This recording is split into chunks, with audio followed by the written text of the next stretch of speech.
daga ƙarshe ‘yan uwa kira ne da don Allah halin da muka yi a shekaru 8 ko 7 da rabi na gwamnatin da take shirin tafiya, don Allah kar mu maimaita shi. Menene shi?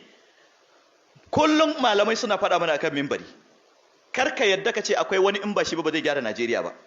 Sannan kuma lalacewan wani dambe maka ba, kar ka yadda kuma ba shi ne in ya zo kuma ƙasa za ta ƙara ɓaci. Wannan ba kuskure ne na biyu. Dan yanzu wani ni yanzu ban gamsu da shi ba, ni ina da matsala da shi, wallahi kar ka ɗau wannan, ba shi ne mai gyara ba, Allah ne mai gyarawa.